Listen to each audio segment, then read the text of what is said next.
Nah, kesempatan pagi ini saya akan coba sharing dengan saudara lewat sebuah pengajaran firman Allah pagi ini yang saya berikan judul, saya berikan tema, saya masih bicara tentang Immanuel, God with us, Allah beserta kita. Kalau kemarin saya berbagi dengan saudara tentang Allah beserta kita, itu saya menunjukkan kepada kegunaannya, faedahnya. Apa sih pentingnya kalau Allah beserta kita? Kemarin kita belajar yang pertama, kalau Allah beserta kita membuat hidup kita terpelihara. Israel itu disertai oleh Allah di padang gurun. Akibatnya apa? Gak ada air, gunung batu keluar air.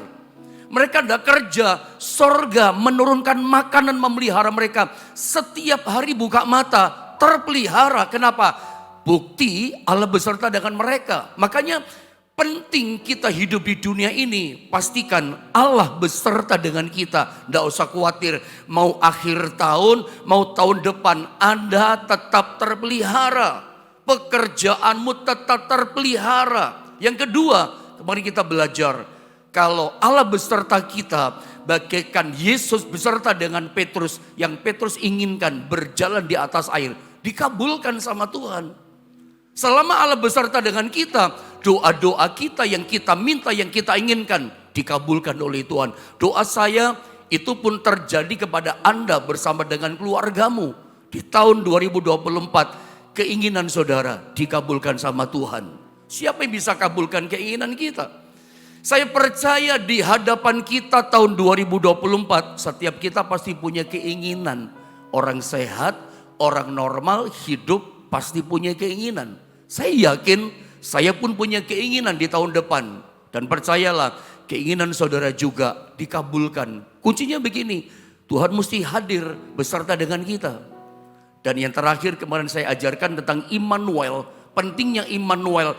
Tuhan hadir bersama kita lewat menerima dia sebagai Tuhan dan Juru Selamat lewat Natal ini. Apa yang terjadi? Tuhan melawat kita. Seperti perempuan pendarahan dilawat oleh Tuhan. Dilawat itu artinya Tuhan melakukan sesuatu dalam hidup kita. Bisa jadi di akhir tahun ini masih banyak beban yang menindih hidup kita. Masih banyak sekali persoalan yang Anda hadapi. Kesulitan-kesulitan yang menutup jalan saudara, merintangi saudara. Tapi sekalipun Anda gak rasa, Anda gak minta. Selama Anda terima Yesus sebagai Tuhan dan Juru Selamat dalam hidup saudara, Allah beserta dengan saudara. Dampaknya apa? Pentingnya apa?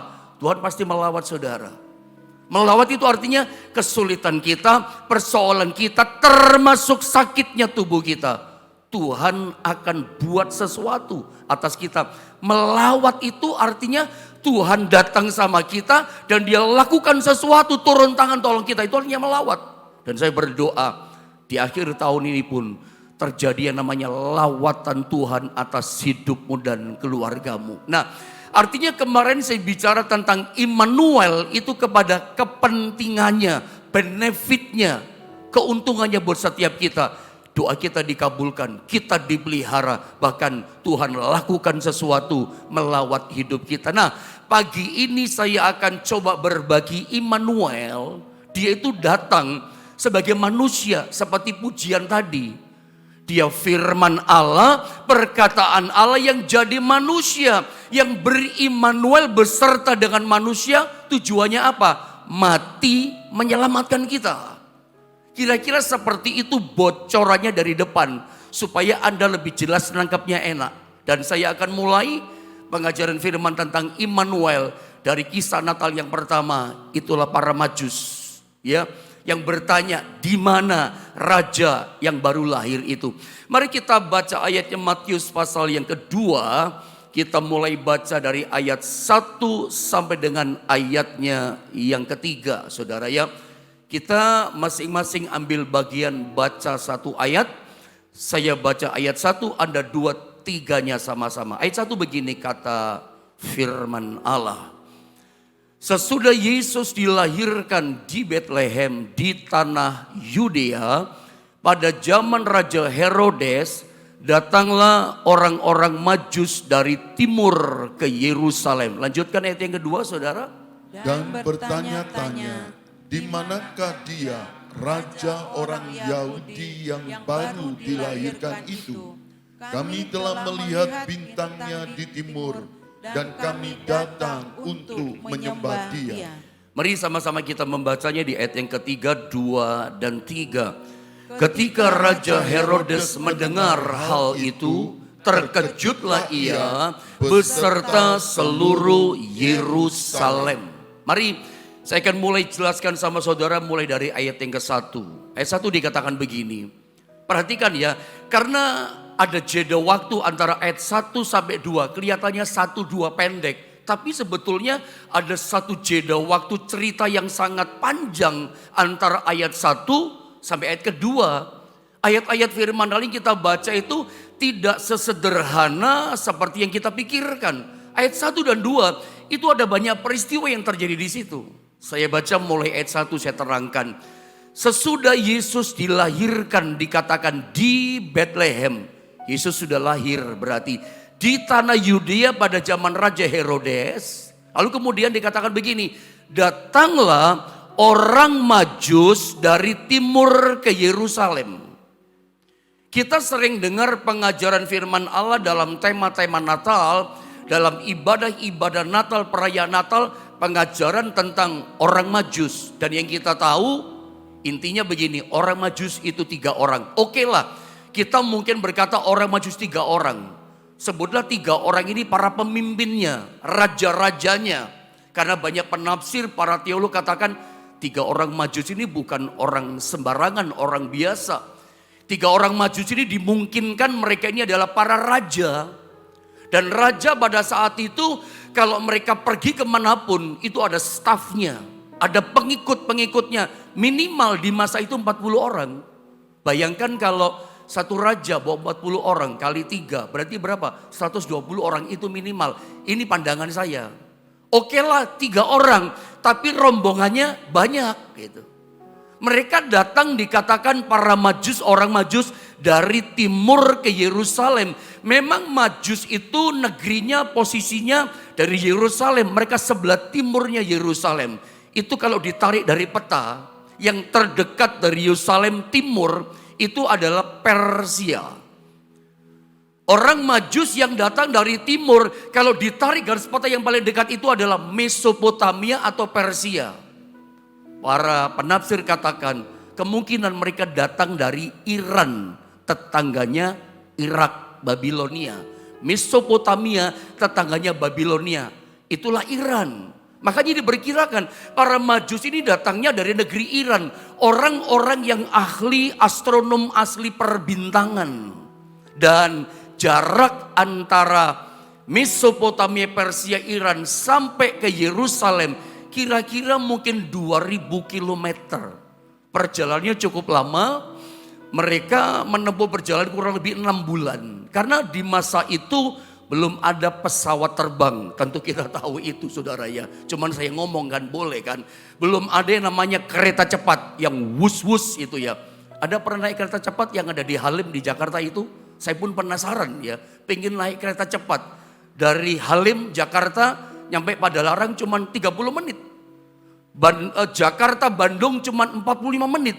Kecepatannya 350 km per jam. Dan HP ditaruh, enggak goyang saudara ya. Cepet banget ya. Dan memang ada pengumuman. Saya perhatikan teman-teman saya ngomong. Pengumumannya gak norak katanya. Bapak Ibu sebentar lagi kita akan nyampe di stasiun Padalarang. Wus, wus, wus, yes katanya. Nggak semangat gitu ngomongnya saudara. Mestinya kan wus wus yes gitu saudara ya. Tapi unik juga saya pikir. Penasaran juga ya. Karena saya pun mungkin juga di antara saudara belum pernah naik yang namanya kereta cepat. Tapi jujur saya penasaran. Aduh kapan ada kesempatan ya. Cuman datang pulang gitu saudara ya. Dari Jakarta, Bandung balik lagi gitu saudara ya. Setengah jam. Nah ini menarik. Pada masa itu belum ada yang namanya kereta cepat, belum ada pesawat terbang, mobil pun belum ada, ojek gocek apalagi belum ada. Naiknya apa? Onta. Orang bertanya, kenapa para Majus tidak naik kuda saja kan lebih cepat, kuda bisa berlari. Saya mau kasih tahu, perjalanan dari Iran, Persia, Mesopotamia menuju ke Yerusalem sampai Bethlehem Para Majus melewati daerah-daerah kebanyakan padang gurun. Dipastikan kuda tidak kuat. Kuda tidak mampu berjalan di alam kondisi yang namanya padang gurun. Kudanya pasti mati di tengah jalan. Tidak tahan dengan ganasnya, iklimnya, cuacanya padang gurun. Kuda nggak kuat. Satu-satunya alat transportasi kendaraan yang kuat ditunggangi para Majus dengan rombongannya, stafnya yang ada. Hanya unta. Unta memang tidak bisa jalan cepat, tapi dia satu-satunya yang kuat berjalan di padang gurun. Dan saya berdoa setiap kita staminanya kayak unta, menjalani hidup yang kayak padang gurun ini. Situasi kita berbeda-beda. Saya yakin di antara saudara ada yang seperti para Majus yang naik unta, berjalannya di padang gurun, butuh stamina yang kuat. Unta itu kuat. Dia itu bisa berjalan 40 hari 40 malam itu tanpa minum, karena minumnya udah banyak awalnya. Ini kuat gitu. Meskipun bayangkan kalau unta itu larinya kayak kuda, yang naik, yang menunggangi, pontang-panting, saudara, terbanting-banting. Makanya unta jalannya lambat, tapi dia kuat. Makanya diperkirakan para Majus nyampe Yerusalem ketika bintang lenyap, itu mungkin kira-kira 6 bulan. Menjenuhkan ya. Kalau kita saja ke jalan ke Israel dari Jakarta, itu mungkin 12 jam lebih naik pesawat. Tidur, bangun, masih dalam pesawat. Tidur lagi, bangun lagi, masih dalam pesawat. Membosankan. Apalagi para Majus. Perjalanan mereka ditempuh sangat jauh. Dan itu dituntun sama bintang. Kalau kita membaca di ayat yang kedua. Dari kalimat pertanyaan para Majus. Saya masih baca ayat ini ya. Dan bertanya-tanya. Jadi begitu para Majus nyampe Yerusalem, sepertinya bintang itu lenyap. Dari mana kita tahu? Dari kalimat pertanyaan para Majus kepada orang-orang yang ada di Yerusalem. Saya coba sampaikan pengajaran ini pelan-pelan sama saudara. Nggak mungkin selesai, saya lanjutkan besok. Ya, tapi perhatikan dari kisah ini. Begitu nyampe Yerusalem, para Majus bertanya-tanya. Lihat ayat yang kedua, saya bacakan. Saya bacakan ayat ini. Dan bertanya-tanya, di manakah dia, raja orang Yahudi yang baru dilahirkan itu? Mereka bertanya, di manakah dia raja orang Yahudi yang dilahirkan itu? Kami telah melihat bintangnya di timur dan kami datang untuk menyembah dia. Kenapa mereka bertanya kepada penduduk Yerusalem? Kami lihat bintangnya di timur, kami ikuti dari negeri kami Iran, nyampe Yerusalem, tidak ada bintang itu. Tujuan kami padahal jauh-jauh datang dari Iran. Kami datang mau menyembah dia. Tapi bintang itu rupanya tidak nampak lagi di Yerusalem. Hilang. Nyampe di ibu kota raja Yerusalem. Tapi yang menarik yang saya coba sampaikan sama saudara pada bagian awal ini. Meskipun para Majus saat itu tidak melihat bintang yang memimpin mereka. Bintang ini gambaran pimpinan Tuhan. Bintang ini gambaran pertolongannya Tuhan. Kuasanya Tuhan yang menolong para Majus dari Iran 6 bulan lamanya sampai di Yerusalem. Nyampe Yerusalem hampir mendekati tujuan. Seperti kita di akhir tahun di bulan 12. Dari mulai bulan 1 kita lewati bulan 2, bulan 3. Terus sampai bulan 10, 11. Dan sekarang kita hampir menyelesaikan bulan 12. Mendekati akhir tahun 2012. Kita itu bisa nyampe di akhir tahun. Anda tahu, ada yang menuntun kita. Ada kuasa yang menolong kita yang tidak kelihatan. Para Majus hari itu tidak melihat bintang. Tapi mereka tidak hilang harapan. Itu yang saya mau katakan sama saudara. Meskipun nyampe di Yerusalem, mereka tidak nampak bintang itu. Tapi mereka percaya, meskipun bintang itu tidak kelihatan, bintang itu tidak nampak, tuntunannya, pimpinannya nggak kelihatan, kuasa pertolongannya nggak kelihatan. Tapi para Majus tahu pasti, bintang itu tetap ada. Kuasanya tetap ada, pertolongan bintang tetap ada, meskipun tidak kelihatan. Sama dengan kita di akhir tahun ini. Nanti saya katakan beberapa hari yang lalu, begitu kita berada di 31 Desember jam 12, di depan kita ada sebuah pintu. Begitu kita buka pintu itu, kita melihat tahun 2024. Dan apa yang terjadi? Satu hari di depan kita, 2 hari bahkan berbulan-bulan di depan kita nggak tahu apa yang terjadi. Kita nggak bisa lihat gitu. Apa yang kita alami, kita tidak bisa tahu apa yang terjadi menimpa kita. Kita nggak tahu. Tapi meskipun beginilah, meskipun kita nggak tahu apa yang kita hadapi di depan kita, apa yang kita alami, kesehatan kita bagaimana, bisnis usaha kita bagaimana, keuangan kita, keluarga kita bagaimana. Dengar baik, tiru para Majus. Natal pertama itu menceritakan perjalanan para Majus. Meskipun mereka tidak lihat kuasa pertolongannya, bintang itu nggak nampak, tapi mereka tidak putus harap. Mereka tidak putus asa, mereka tidak frustasi. Tidak ada satupun dari pemimpin 3 Majus salah satu berkata, ya udah deh, kita nggak lihat lagi tuh bintang, nggak lihat lagi kuasanya, nggak lihat lagi pertolongan bintang itu. Ya sudah, kita balik saja ke Iran. Mereka tidak ada satupun yang lemah, yang tawar hati, yang hilang harapan berkata, ya sudah kita balik saja. Terbukti mereka berusaha bertanya, di mana ya Raja Yahudi yang baru dilahirkan itu? Kami lihat bintangnya di timur. Sekarang tidak ada, tapi tidak putus asa. Saya berharap di akhir tahun ini, meskipun Anda belum lihat bintang itu, Anda belum lihat pertolongannya, Anda belum lihat kuasanya menjawab doamu. Bahkan Anda bingung, aduh bagaimana tahun depan, bagaimana kehidupanku, nasibku, kerjaanku. Meskipun Anda tidak lihat itu pertolongan, saya berdoa, saya bergumul dalam firman Allah ini. Tidak ada seorang pun di antara Anda menjadi putus asa, frustasi, hilang harapan. Di dunia ini banyak orang hilang harapan. Dengar baik, tiru para Majus. Meskipun mereka tidak kelihatan bintang dengan mata mereka, mereka tahu bintang itu tetap ada. Kuasanya tetap ada. Pertolongannya tetap ada. Dan saya mau berkata, meskipun hari ini kau belum melihat kuasanya, ingat pertolongan Tuhan tetap ada sama saudara. Kuasanya tetap nyata atas setiap kita. Kalau Anda mengerti seperti para Majus mengerti, saya yakin tidak ada seorang pun di antara Anda dan saya menjadi frustasi, hilang harapan dan putus asa. Memasuki akhir tahun ini, tiba-tiba kita dikejutkan sebuah cerita.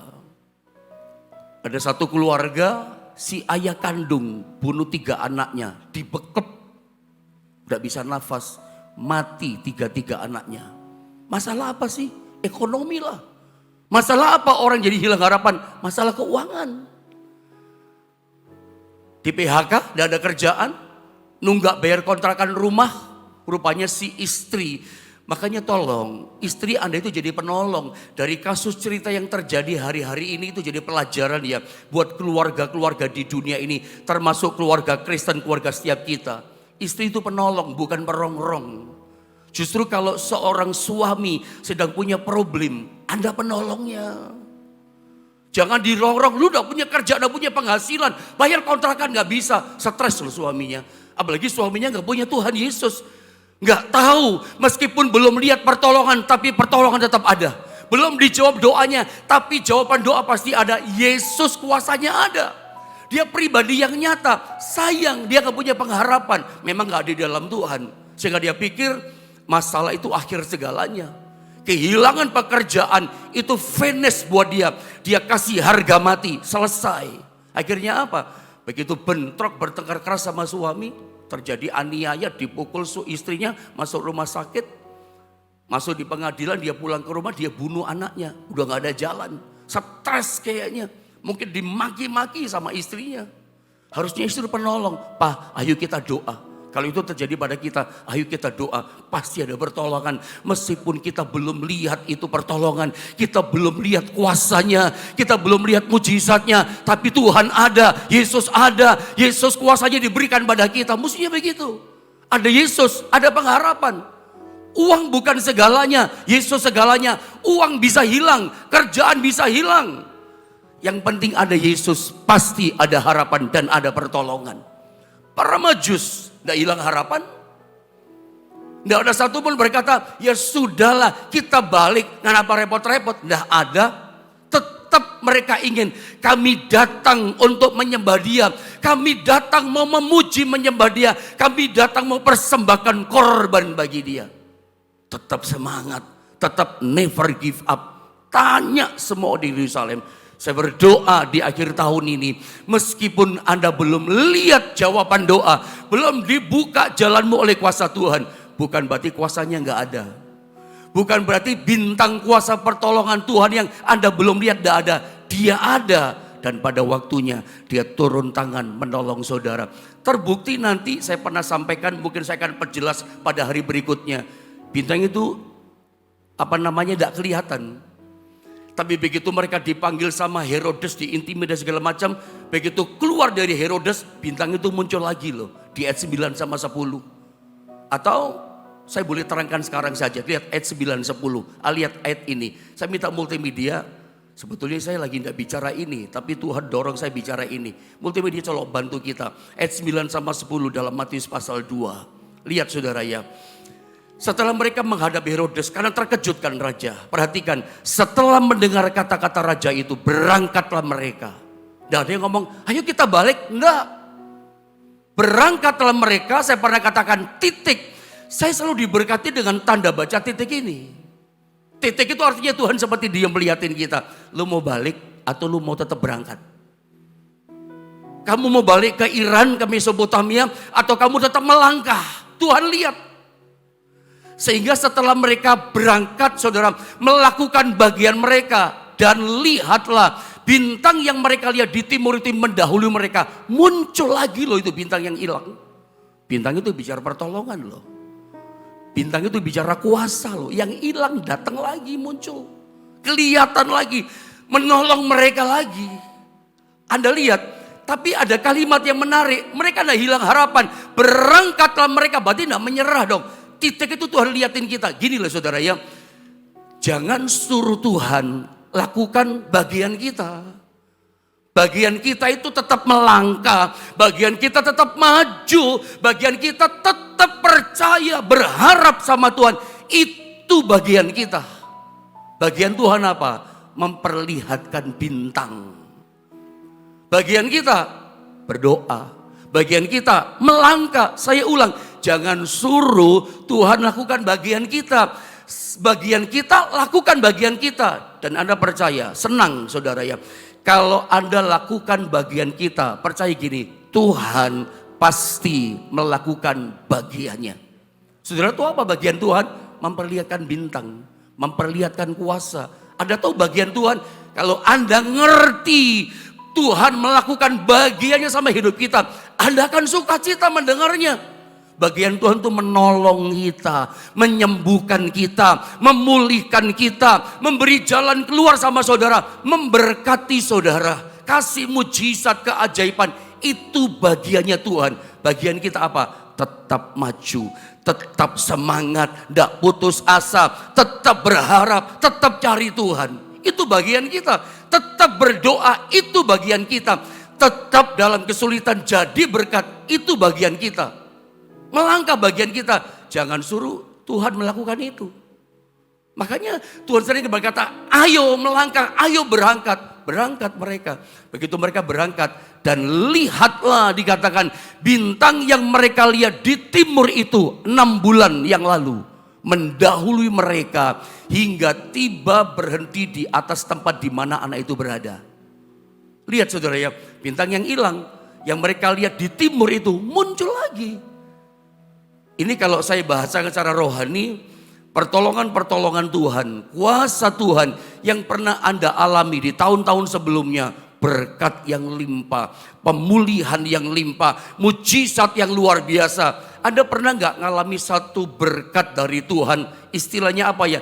Dikejar berkat sampai Anda kewalahan ngatasi berkat itu. Wih, limpah sekali sampai nggak mampu Anda. Anda berpikir, dulu saya pada ngalami itu Pak. Dan Anda berpikir sekarang kayaknya enggak mungkin saya ngalami itu lagi. Itu langka Pak, itu mustahil Pak. Wih, kewalahan saya Pak bulan itu ngalami job itu. Percaya begini, hal yang spektakuler, yang dahsyat, berkat yang luar biasa yang tahun kemarin, bahkan tahun sebelumnya Anda pernah alami. Enggak mustahil bintang itu, pertolongan berkat itu Tuhan bisa datangkan, perlihatkan lagi sama saudara. Bisa terulang loh. Karena ini bikin mujizat berkat Tuhan yang sama. Yang Anda pernah alami dulu, lihat dulu. Itu Anda bisa alami, lihat lagi sekarang, bahkan tahun depan. Ramalan mungkin macam-macam mengatakan tahun depan begini, tahun depan begini, tahun depan susah segala macam. Tapi ingat, yang penting ada Tuhan kuasanya bagikan bintang tetap ada. Meskipun kita tahun depan tidak lihat, aduh seperti apa ya keadaan. Yang penting ada dengan mata iman rohani, percaya tetap ada Tuhan. Saudara, saya masih bahas ayat 1 dulu deh ya. Saya bahas ayat 1 dulu ya. Perhatikan saudara ya. Para Majus itu dari Iran, Mesopotamia, Persia sampai Yerusalem itu dipimpin sama bintang loh. Menurut Anda, apakah mereka tahu tempat yang mereka tuju? Yerusalem itu kayak apa ya? Juru selamat Raja Yahudi yang lahir itu tempatnya di mana? Mereka dari negeri mereka perjalanan, tidak tahu daerahnya mana. Nanti berakhir tujuan di mana mereka tidak tahu. Mereka cuma dituntun pakai mata iman rohani, dituntun sama bintang itu. Ribuan tahun sebelumnya ada seorang bernama Abraham, tidak usah dibuka ayatnya, pernah mengalami yang sama seperti para Majus. Ini adalah contoh orang-orang yang mudah percaya sama perkataan Tuhan, mudah percaya sama tuntunan Tuhan. Ribuan tahun sebelumnya ada orang namanya Abraham. Anda tahu cerita itu? Satu kali Tuhan ngomong sama Abraham, Abraham, keluar kamu dari negeri nenek moyangmu, kota Ur Kasdim. Ur Kasdim tetangganya Persia, tetangganya Iran, yaitu Irak, Babel. Keluar kamu dari Babel, dari Irak, tetangganya Iran. Pergi, disuruh pergi ke tanah perjanjian. Ke satu kota yang Abraham tidak tahu seperti apa bentuk kotanya. Tempat yang dituju dia nggak ngerti seperti apa. Tapi Abraham taat, dia percaya. Dia tinggalkan Ur Kasdim menuju kota yang dia nggak tahu tempatnya di mana. Dan akhirnya nyampe tujuan tuh. Seperti para Majus kita tahu, meskipun mereka tidak lihat itu bintang, hanya dituntun sama bintang, bahkan sempat lenyap bintang, akhirnya nyampe tujuan kok. Nyampe Yerusalem, hilang bintang, muncul lagi bintang itu. Ingat saya katakan, bintang ini bicara pertolongannya, bicara kuasanya. Jadi percaya begini, yang firman Allah katakan, apa yang Anda pernah alami dulu, Anda bisa alami lagi loh. Yang penting, meskipun Anda belum lihat itu bintang, tidak lihat kuasanya lagi, tetap kita tahu, tapi Tuhannya masih ada kok. Kuasanya ada. Kalau Anda percaya kuasanya ada, Anda yang tidak mungkin ada kehilangan pengharapan. Percaya lagi nih, Anda akan seperti para Majus, bisa menyelesaikan perjalanan sampai di tahun depan dengan selamat. Dengan kondisi baik, aman dalam perlindungan Tuhan. Meskipun macam-macam berita yang ada. Yang penting seperti para Majus, berjalan hari demi hari, mengakhiri tahun sampai masa tahun depan, pakai mata iman, pakai mata rohani, belum lihat pertolongan, tetap percaya Tuhan ada untuk hidupku. Bintang itu aku udah lihat, tapi bintang itu tetap ada, kan begitu kan? Siang hari kita nggak lihat bintang. Saya mau tanya, apakah bintang tidak ada? Ada. Lihat begitu malam, dia itu muncul lagi. Makanya bintang itu suka diartikan sebagai pengharapan. Seperti pujian tadi, kelahiran Yesus itu memberikan pengharapan, terang di saat kita gelap. Kadang kalau saya nyanyi lagu ini sendirian menyembah, kadang saya nangis. Yesus itu seperti bintang kita. Yesus itu seperti terang, menjadi terang di saat gelap hidup kita. Dia pengharapan. Siang dia tidak kelihatan kadang-kala. Tapi begitu malam kita lihat bintang itu. Bintang itu gambaran pengharapan. Terang itu bicara pengharapan bintang. Memberikan pengharapan saat hidup kita gelap. Lihat para Majus. Ketika mereka toleh kanan, toleh kiri. Tidak lihat mau kemana. Mereka tidak tahu tempat yang dituju. Tapi lihat begitu mereka bingung di saat gelap. Bintang itu muncul lagi. Oh saya berdoa di akhir tahun ini, pertolongan Tuhan, mujizat yang pernah Anda alami, itu akan datang lagi, Anda alami lagi, muncul lagi berkat yang luar biasa. Dan saya berharap di akhir tahun ini, Anda punya iman yang besar ini, seperti iman percaya yang dimiliki oleh para Majus. Dan iman percaya kepada bintang yang tetap ada itu membuat mereka tidak putus asa. Membuat mereka tidak hilang pengharapan. Ayo, yang mulai kehilangan pengharapan saat ini, tetap percaya kepada Tuhan.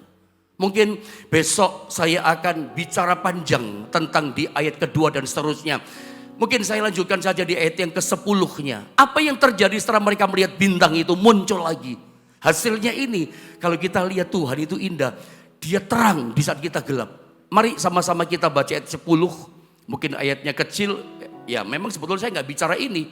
Tapi Tuhan dorong bicara ini, ya sudahlah kita ikuti saja. Ayat 10 kita sama-sama baca. 2 dan 3. Ketika mereka melihat bintang itu, sangat bersukacitalah mereka. Kapan mereka bersukacita? Ketika mereka lihat bintang itu. Tadinya udah stres barangkali. Tadinya udah macam-macam berkecamuk, kok udah ada lagi ya yang nonton. Kok udah kelihatan lah. Tiba-tiba lihat bintang. Begitu lihat kuasanya lagi muncul. Mereka lihat pertolongannya muncul, keajaibannya muncul. Sangat bersukacitalah mereka. Saya percaya, bukankah sukacita ini yang diharapkan orang di tahun depan? Setuju dengan saya saudara? Bukankah di tahun 2024 yang namanya sukacita ini yang dicari setiap orang hidup? Saya yakin 2024 yang dikejar orang, dicari orang adalah hidup bersukacita. Sukacita itu bagaimana? Hadapi masalah tapi menang. Jalan buntu ada jalan keluar. Sakit sembuh. Bukankah Anda kalau sakit sembuh hatimu bersukacita? Bahkan dikatakan sangat bersukacita. Berarti ini sukacitanya bukan sukacita yang biasa. Ini sukacita yang menggelora. Ini sangat bersukacita. Sukacitanya meluap-luap. Kenapa? Lihat terang di saat gelap. Bintang itu muncul lagi. Bintang itu kelihatan di waktu malam loh. Makanya perjalanannya agak lama. Karena jalannya malam hari. Orang lain tidur, mereka jalan. Tapi begitu lihat bintang, intinya begini akhirnya. Sangat bersukacitalah mereka. Saya berdoa. Apapun yang terjadi di tahun depan kita gak bisa lihat, gak ngerti keadaan kita bagaimana. Tapi saya percaya, kalau saya kemarin katakan tahun depan tahun pemeliharaan Tuhan. Tahun depan sekaligus jadi tahun sukacita buat saudara. Asal apa? Tengah hadapi masalah, belum lihat kuasa, belum lihat bintang, belum lihat mujizat.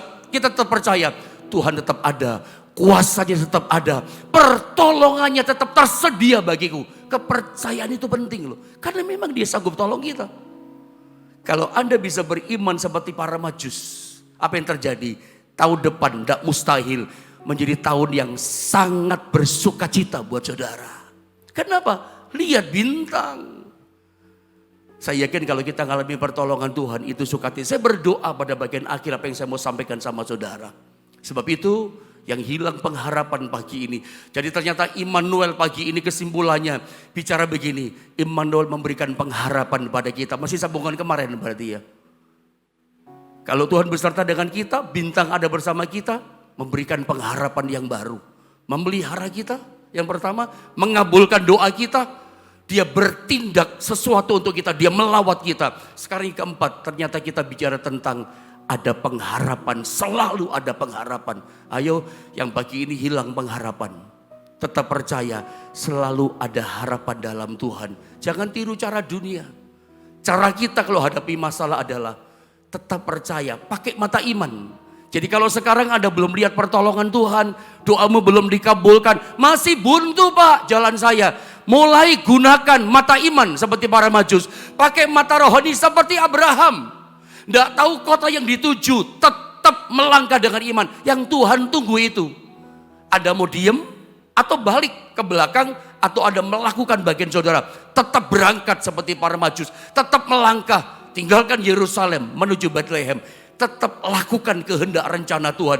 Kehendak Tuhan buat atas kita apa? Tetap berdoa, tetap percaya. Ujungnya tahun depan, tahun 2024. Tahun yang mendatangkan sukacita yang berlimpah-limpah buat saudara. Seperti dialami para majus. Saya percaya Natal bukan cuma sejarah. Natal adalah sebuah perjalanan kehidupan yang nyata. Perjalanan jauh dari para majus. Dan perjalanan para majus yang mereka alami. Itu juga menjadi nyata. Kita alami Natal. Sebuah perjalanan yang realita kita alami. ada pengharapan Tuhan menolong setiap kita.